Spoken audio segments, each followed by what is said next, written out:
Itu yang akan saya bahas di Apa Kabar Indonesia malam hari ini. Kita sepakat bahwa segala bentuk tindak pelecehan seksual terhadap perempuan kita wajib tolak pemirsa. Itu yang akan saya bahas sebagaimana peristiwa ini kemudian terjadi, detail dan juga pastinya ancaman hukuman jikalau terbukti atau jikalau memang terbukti ada pelecehan seksual. Tapi pemirsa, saya harus menjelaskan juga kepada Anda bahwa malam hari ini saya belum berhasil menghubungi pemilik lisensi Miss Universe Indonesia. Bahkan saya pemirsa sampai DM langsung ke Mbak Poppy Kapela, tapi tidak digubris. Tapi tidak mengapa, saya akan membahasnya di Apa Kabar Indonesia malam hari ini. Di Studio TV One sudah hadir kuasa hukum dari korban atau mantan kontestan, adalah kontestan, kita mengatakan kontestan, yang melaporkan hal ini kepada polisi. Mbak Melisa Anggraini. Selamat malam Mbak Melisa, Assalamualaikum. Selamat malam Mbak Caca, Ya. Waalaikumsalam. Saya juga telah bergabung pemirsa dengan mantan visual director Miss Universe Indonesia, mantan karena sudah mengundurkan diri, Mas Rio Wibowo atau yang sering disapa Mas Rio Motret. Mas Rio, selamat malam. Selamat malam, hai Mbak Melisa. Baik, Mas Mbak Rio, Caca, halo. sebelum saya nanti akan tanya kepada Mbak Melisa dari sisi korban seperti apa mereka melaksanakan body checking itu. Saya ingin tahu Mas Rio, karena Anda bagian dari tim Miss Universe Indonesia pada saat proses penyelenggaraan. Mengenai body checking sebenarnya sempat dibicarakan tidak sih kepada panitia? Mas Rio, bisa mendengar suara saya dengan jelas? Ya, tampaknya memang. Mas Rio? Ya, tampaknya sedikit terganggu komunikasi saya dengan Mas Rio. Ya, sekarang saya dengar, Mas dengar suara saya dengan jelas? Mas Rio? Ya, kedengaran nggak? Halo? Ya, Mas Rio, saya dengar suara Mas Rio. Mas Rio dengar suara saya tidak? Dengar. Baik, Mas, ketika Mas berada dalam tim Miss Universe Indonesia, proses body checking ini memang sudah ada di rundown tidak? Sempat dibicarakan, akan dilakukan. Seperti apa, Mas? Kalau di dalam rundown sendiri sebetulnya tidak ada. Jadi memang kita pun tim internal tidak pernah ada briefing kalau bakalan ada body checking gitu. Jadi kalau ngomongin soal body checking mungkin ada jauh-jauh sebelum karantina, tapi hanya sekilas doang. Dan ya itu di dalam rundown tidak ada, makanya aku juga surprise tiba-tiba ada body checking yang dilakukan gitu. Berarti ketika pelaksanaannya, Mas Rio tidak ada di ballroom atau tidak ada di tempat, begitu? Betul sekali. Kebetulan saya tidak ada di ballroom dan saya sedang lagi ada di kamar karena ada sedikit tugas yang harus saya selesaikan. Kita kan ngejar editan buat ditayangin gitu ya di Instagram Miss Universe. Jadi pada saat itu memang sebenarnya jadwalnya itu adalah koreografi dan fitting baju. Maksudnya baju-baju yang akan dipakai di final itu mau dicek apakah kelayakannya sesuai dengan standarisasi televisi gitu. Jadi sebenarnya tidak ada body checking. Nah, Mas Rio, kapan tepatnya Mas Rio tahu bahwa ada body checking? Mungkin keluhan-keluhan, bisik-bisik dari para kontestan?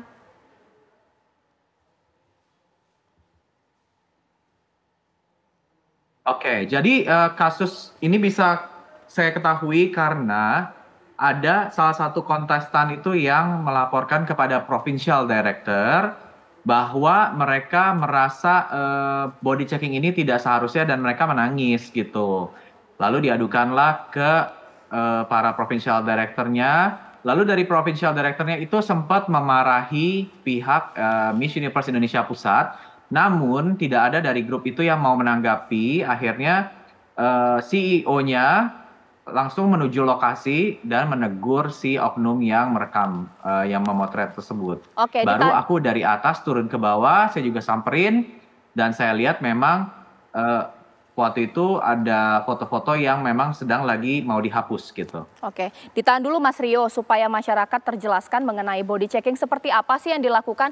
Saya mungkin minta kepada Mbak Melisa terlebih dahulu. Apa sih yang dialami oleh para kontestan atau korban ini? Iya, jadi tanggal 1 Agustus 2023 itu ketika mereka sedang dilakukan karantina, seharusnya itu ada agenda fitting seperti yang tadi Mas Rio sampaikan. Kemudian mereka turun ke ballroom dan di ballroom itu ada bilik kecil yang disekat seadanya menggunakan banner dan penutup dan masih ada celah di sana sehingga orang yang di dalam bisa melihat keluar. Lalu para kontestan ini masuk ke dalam bilik itu, ada yang bawa gaun karena dia pikir akan fitting ya.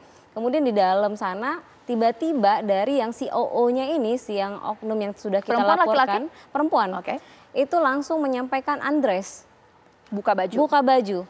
Kemudian dibuka baju karena dipikir bisa pakai daleman gitu ya. Ternyata juga disuruh buka branya gitu. Ada juga Apa yang tertinggal?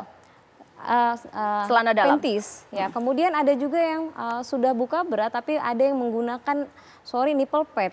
Ya, nipple pad pun disuruh lepas. Ini nipple pad itu untuk apa gitu. Dan kemudian dalam ruangan itu tidak saja ada si COO yang melakukan body checking, itu ada perempuan lain itu yang kita ketahui belakangan itu orang dari Manohara Beauty. Lalu ada 3 orang laki-laki di dalam ruangan kecil mungkin hanya sekitar 2x3. Lalu kita juga tanya kan di beberapa korban penjelasannya berbeda-beda. Ada yang cuma 2 laki-laki, ada yang 3, ada yang 4. Artinya ini ada yang berlalu lalang. Di atas dari tempat itu terlihat ada CCTV karena tidak tertutup semuanya ya. Dari atas bisa kelihatan begitu ya? Iya, dan dari mereka yang menyampaikan ke saya ada yang diperiksa satu-satu, ada yang 2 bersamaan, ada yang 3 bersamaan, lalu ada yang diambil foto, ada yang enggak. Oke. Gitu. Yang paling parah itu ketika mereka sudah melepaskan itu kan dingin sekali ya di ballroom. Mereka menutup bagian dadanya tetapi dibentak dan dikatakan, oh kamu harus pede dong. Kalau di luar negeri itu kamu ditelanjangin depan orang banyak. Lalu disuruh berputar, dicek bagian bawah, kaki diangkat, disuruh mohon maaf. Aduh saya susah untuk bilangnya ya, seperti nungging gitu ya. Dan itu kan jadi kayak tanda tanya, ada yang underwearnya sempat diintip. Itu untuk apa? Ini 2 hari menjelang grand final gitu. Baik. Oke, ditahan dulu Mbak Melisa, kita tetap mengedepankan azas praduga tidak bersalah pemirsa dengan dugaan ada oknum yang melakukan body checking ini. Tapi kita lihat dulu ini pernyataan dari pemilik lisensi Miss Universe Indonesia, Poppy Capella berikut ini. Ya, ini statement dari Poppy Capella, ini merupakan pemilik lisensi atau Nadir National Director dari Miss Universe Indonesia. Ia akan melakukan investigasi lebih lanjut mengenai pernyataan ini pemirsa dengan hal-hal yang terjadi. Ini yang dia unggah dalam akun Instagram miliknya. Bahkan ia katanya mengatakan telah melakukan investigasi pemeriksaan untuk hal tersebut. Dan mungkin publik nanti akan menunggu apa hasil dari investigasi yang dilakukan oleh Miss Universe Indonesia. Nah, bahkan juga ada statementnya akan mengambil sikap atau tindakan yang diperlukan terkait permasalahan agar menjadi jelas dan kebenarannya terungkap.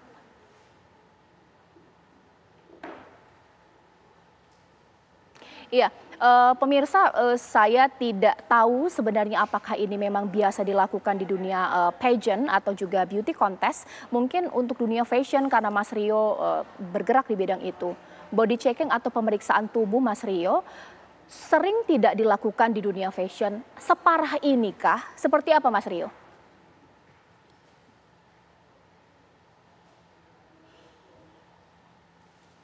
Jadi begini, sebetulnya body checking itu di dalam dunia pageant itu ada dan sah. Tapi harus dilakukan di dalam ruangan tertutup rapat, which is privacy-nya emang harus dijaga. Dan juga dilakukan oleh ahlinya, memang seseorang yang memang ahli di bidang pageant atau mungkin tenaga medis, kemudian harus dilakukan oleh 1 orang yang berjenis kelamin sama gitu. Jadi bukan di dalam ruangan yang sempit, rame-rame dan juga ada banyak orang dengan jenis kelamin yang berbeda gitu. Jadi ini memang sebenarnya sudah menyalahi aturan ya. Oke. Tapi kalau sampai harus disuruh membungkuk, mengangkat kaki, itu wajar tidak?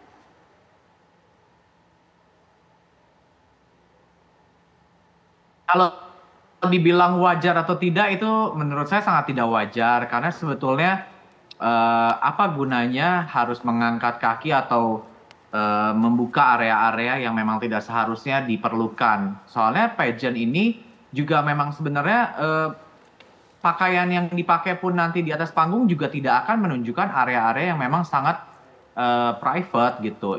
Ibaratnya memang bagian-bagian itu juga tidak kepake nantinya untuk ditunjukkan. Makanya kita sendiri pun juga sempat kaget ketika para kontestan ini juga men-share pengalamannya bahwa mereka mengalami hal-hal seperti ini, bagi saya ini suatu pengalaman yang buruk ya dan cukup mengagetkan sih. Baik, sekarang saya ke Mbak Melisa. Pengakuan dari korban ini masuk dalam penilaian atau tidak sih? Tubuh tanpa celah sedikit pun, mulus luar biasa. Iya, sebenarnya pada saat dilakukan body checking itu mereka disampaikan ini tuh masuk dalam skor, dalam penilaian. Tetapi kemudian kami bertanya juga kepada Koryo, kami bertanya juga kepada mantan CEO, apakah ini masuk nggak sih dalam penilaian? Ternyata tidak ada masuk penilaian terkait dengan body checking. Nah tadi seperti yang disampaikan oleh Koryo, ada penghapusan foto ketika ini sudah ricuh ya. Dengan serta-merta mereka langsung bilang ini udah dihapus ya. Kalau memang itu dibutuhkan sejak awal, kenapa mereka dengan mudahnya menghapus? Kan mereka bisa menyampaikan, oh ini loh buat ini, seperti itu. Tetapi dengan mudahnya dihapus, kalau gitu buat apa dari awal pakai foto-foto itu? Buat apa harus area private mereka sampai lihat sampai ke bagian-bagian intim ya. Gitu. Tapi nanti kita akan bahas pemirsa di segmen berikutnya, kalau foto sudah dihapus apakah masalah ini selesai, bagaimana dengan trauma menjadi korban pelecehan seksual, ditelanjangi, dilihat tubuhnya, dugaan ya pemirsa ya. Sesaat lagi bahkan saya akan tanya kepada pihak kepolisian. Usai jeda berikut.